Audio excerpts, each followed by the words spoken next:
नमस्कार मित्रों, दूरस्थ एवं मुक्त शिक्षा और संस्कृति की आवाज ये है उत्तराखंड मुक्त विश्वविद्यालय का community radio hello Haldwani 91.2 megahertz की फ्रीक्वेंसी पर आप इस रेडियो को सुन पा रहे हैं।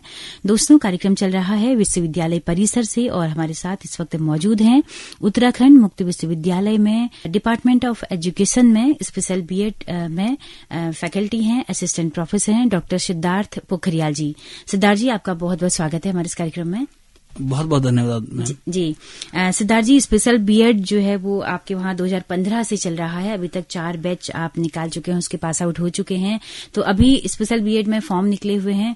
थोड़ा सा आप जानकारी बताएं हमारे लर्नर्स के लिए, हमारे लिसनर्स के लिए कि स्पेशल बीएड आखिर है क्या, किस तरह का ये कोर्स है, कितने साल का कोर्स है, अभी कब इसकी लास्ट डेट है और तैयारी जो बच्चे कर रहे हैं, एग्जाम जो आता है इसका, उसमें किस किस तरह की क्वेश्चंस आते हैं, किस तरह की पढ़ाई उनको करनी चाहिए। जी जरूर। पहले तो हेलो हल्द्वानी के सभी श्रोताओं को मेरा नमस्कार और आप सबसे निवेदन है कि आप हेलो हल्द्वानी सुनते रहिए, क्योंकि आपको शैक्षिक, सांस्कृतिक और समाज से संबंधित बहुत अच्छी अच्छी जानकारी इसमें मिलती रहेंगी। और अभी हम बात कर रहे हैं आज बीएड स्पेशल एजुकेशन में प्रवेश संबंधी बातों की, पाठ्यक्रम की अन्य जो विविधताएं हैं उसको लेके। तो आप सबको पहले मैडम ये बताऊं कि जो ये कोर्स है ये भारत सरकार का जो केंद्रीय सामाजिक न्याय अधिकारिता मंत्रालय है उसका अधीन एक संवैधानिक निकाय है, ऑटोनोमस बॉडी, भारतीय पुनर्वास परिषद, रिहेबिलिटेशन काउंसिल ऑफ इंडिया। तो ये कोर्स जो है वो यहाँ से मान्यता प्राप्त है। बीएड स्पेशल एजुकेशन की जो मान्यता मिलती है वो यहीं से मिलती है, क्योंकि एक नियामक संस्था है। और अब बात करेंगे कि क्या पूरे देश भर में कहीं और भी स्पेशल बीएड पढ़ाया जाता है? टोटल 11 दूरस्थ शिक्षा के विश्वविद्यालय जहां मान्यता मिली है, लेकिन वर्तमान में 4 विश्वविद्यालयों में चल रहा है। एक चल रहा है नेताजी सुभाष चंद्र ओपन यूनिवर्सिटी कोलकाता में, वहां बांग्ला भाषा में चल रहा है। तमिलनाडु ओपन यूनिवर्सिटी में चेन्नई में, वहां वो ये तमिल लैंग्वेज में चल रहा है। और उत्तर प्रदेश राजश्री टंडन में और उत्तराखंड ओपन यूनिवर्सिटी में ये वर्तमान में हिंदी भाषा में और अंग्रेजी माध्यम में चल रहा है। गौरव की बात है कि इतना बड़ा एक कोर्स यहाँ पर संचालित हो रहा है और बहुत सारे विद्यार्थी इसका जो लाभ उठा पा रहे हैं। जी, तो इसमें नेशनल लेवल से इसमें लोग अप्लाई करते हैं या उत्तराखंड के ही करते हैं? नहीं, क्योंकि हम लोग की बाउंडेशन से अध्ययन केंद्रों की सीमित है यहाँ राज्य में, लेकिन प्रवेश लेने के लिए कोई सीमा नहीं है। ये देश के किसी भी राज्य से, किसी भी कोने से कोई भी इसमें प्रवेश ले सकता है। जी। तो अभी वर्तमान में हमारे पास दक्षिण भारत से, पश्चिम उत्तर प्रदेश के साथ साथ जो हमारा पूर्वी भारत है और आपका कलकत्ता से और पंजाब, राजस्थान, हरियाणा से बहुत बच्चे इसमें अप्लाई कर रहे हैं। जी। कैसा रिस्पांस मिलता है? बच्चे मतलब करियर का ज्यादा स्कोप है इसलिए ज्यादा करते हैं या थोड़ा सा इमोशनल भी है स्पेशल बच्चों के प्रति? दोनों चीजें हैं। एक्चुअली में इनके लिए क्या है, अभिभावकों को इसका कोई ज्ञान है नहीं, क्योंकि ये विडंबना कहिए कि इस तरह की अगर किसी के साथ परिवार में ऐसी घटना घटे कि कोई बच्चा उनका दिव्यांग हो तो उसका पालन पोषण की सबसे बड़ी समस्या आती है, क्योंकि बेसिक जानकारी है नहीं किस तरह से क्या क्या चीजें की जाए। दूसरा, इससे संबंधित ह्यूमन रिसोर्स में की बहुत कमी है। आपको सामान्य बच्चों के जो पढ़ाने के शिक्षक है वो बहुत मिलेंगे, बहुतायत में मिल जाएंगे, क्योंकि उनके ट्रेनिंग इंस्टीट्यूट बहुत ज्यादा है। लेकिन स्पेशल बच्चों के बहुत कम स्कूल भी हैं और इनके जो ह्यूमन रिसोर्स हैं, जो ट्रेनिंग टीचर हैं या स्पेशल एजुकेटर हैं, वो भी बहुत कम संख्या में है इस समय। क्योंकि हमें ट्रेनिंग सेंटर बढ़ाने की जरूरत है और इनका जो शिक्षा केंद्र है, स्पेशल स्कूल, इनको भी बढ़ाने की जरूरत है। सिद्धार्थ जी, नई शिक्षा नीति में क्या स्पेशल बच्चों के लिए कुछ प्रावधान है? हाँ, नई शिक्षा नीति में समावेशी शिक्षा के अंतर्गत इनको सामान्य विद्यालयों में प्रवेश देने का अधिकार दिया गया है।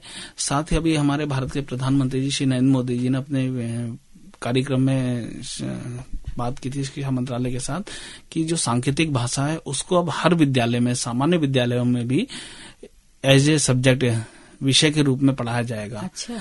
तो इस पे भी हम लोगों का विश्वविद्यालय प्रयास कर रहे हैं। हम लोगों ने अभी भारतीय पुनर्वास परिषद और जो सांकेतिक भाषा का केंद्र है भारत सरकार का, भारतीय सांकेतिक भाषा प्रशिक्षण केंद्र, जिसे ISLRTC कहते हैं, ये ओखला में है दिल्ली में, वहां भी हमने पत्राचार और फोन के माध्यम से अपना प्रस्ताव भेजा कि उत्तराखंड मुक्त विश्वविद्यालय सांकेतिक भाषा में दूरस्थ शिक्षा के माध्यम से सर्टिफिकेट या डिप्लोमा कोर्स चलाने की अनुमति चाहता है। जी, बहुत बढ़िया, बहुत अच्छी पहल आपने की है।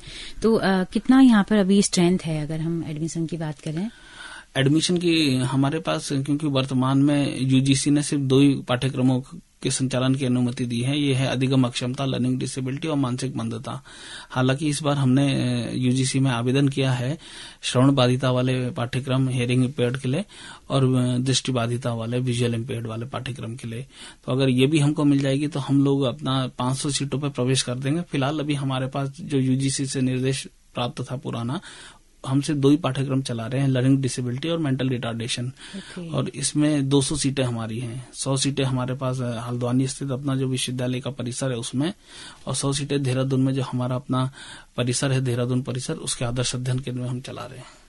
अच्छा, तो 100 यहाँ इनरोल्ड होंगे, 100 बच्चे वहाँ इनरोल्ड होंगे? जी जी।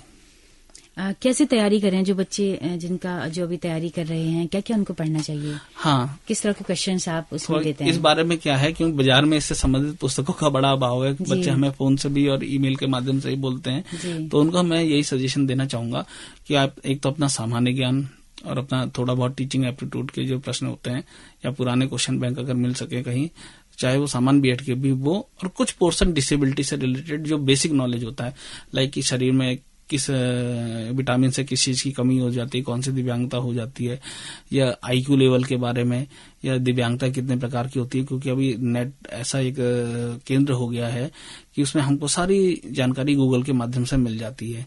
तो डिसेबिलिटी से रिलेटेड जो ओल्ड पेपर हैं वो भी आपको नेट पे उपलब्ध हो जाएंगे। तो ज्यादा कोई इसमें इतनी मेहनत करने की जरूरत नहीं है। थोड़ा आपका इस बहाने सामान्य ज्ञान भी अपडेट रहेगा। कोई ऐसी नई चीज, आपने कोई इतना बड़ा ग्रंथ पढ़ना नहीं है। जो सामान्य जानकारी है राज्य से संबंधित है, उत्तराखंड राज्य से और देश से संबंधित जो नॉर्मल जानकारी है, और लगातार अपने अखबार के पढ़ते रहें तो इससे भी काफी फर्क उनको पड़ेगा बच्चों को। जी जी जी। तो अभी आपने कहा कि 2 कोर्स यहाँ पर चलते हैं, 2 के लिए आप लोग कोशिशों में हैं कि वो भी यहाँ पर संचालित हो जाएं। क्या कोई एनरोल होने के लिए क्या कोई मानक भी है, जैसे कि बीएड में रखा गया कि एनसीटी का प्रमाण पत्र चाहिए, तो क्या स्पेशल बीएड कोई भी बच्चा कर सकता है जिसने एमए किया हो? हाँ, इसके भी हमारे मानक है। हालांकि हमारे मानक थोड़े से शिथिल हैं, क्योंकि ये कोर्स बहुत संवेदनशील विषय पे हम लोगों ने चलाया है। तो इसमें सामान्यतः जो पाठ्यक्रम के में प्रवेश की जो योग्यता है वो निर्धारित हमने ये की है कि आपका स्नातक अथवा स्नातकोत्तर स्तर में किसी एक में 50% अंक होने चाहिए।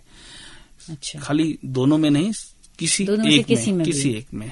और इसके अतिरिक्त जो दिव्यांग अभिभावक हैं वो लोग भी इसमें आवेदन कर सकते हैं। साथ ही जिन्होंने इससे संबंधित, इस पाठ्यक्रम से संबंधित कोई डिप्लोमा किया है तो उसका 10 नंबर का वेटेज हम लोग देते हैं। अच्छा, अगर कोई विकलांग खुद भर रहा है इस फॉर्म को तो क्या उसके लिए कोई आरक्षण है?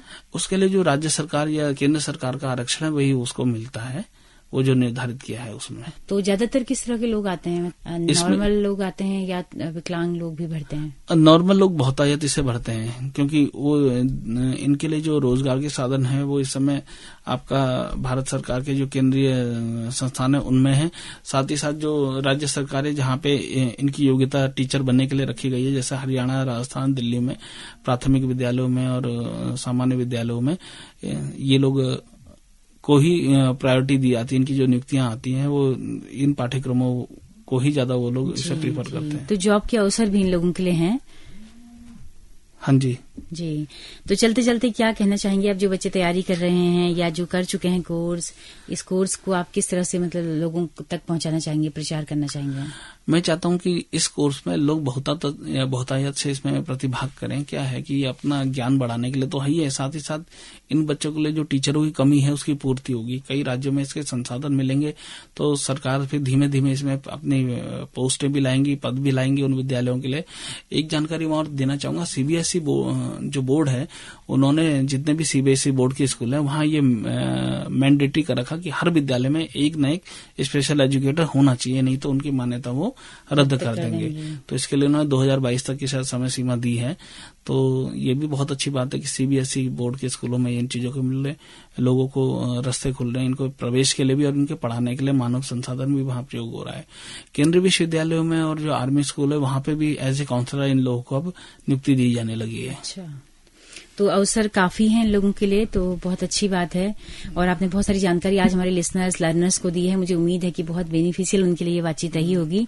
तो सिद्धार्थ जी आपका बहुत बहुत शुक्रिया। बहुत बहुत धन्यवाद और सभी श्रोताओं को मेरा नमस्कार, प्यार। और आपसे पुनः अनुरोध है कि हमारा हेलो हल्द्वानी आप सुनते रहिए, ज्ञानवर्धन करते रहिए और इसका आनंद लेते रहिए। धन्यवाद। तो दोस्तों, आप सबका भी बहुत बहुत शुक्रिया अंत तक इस कार्यक्रम में हमारे साथ बने रहने के लिए। अगर ये बातचीत, ये जानकारी आपको पसंद आई हो तो अपना फीडबैक हमें देना ना भूलें। हमारा मेल एड्रेस है hellohaldwani91.2@gmail.com। दोस्तों, हमारा यूट्यूब चैनल भी है, हमारा फेसबुक पेज भी है, आप अपना फीडबैक वहां भी दे सकते हैं। इसी के साथ अपनी रेडियो मित्र सुनीता भास्कर को दीजिए इजाजत। नमस्कार।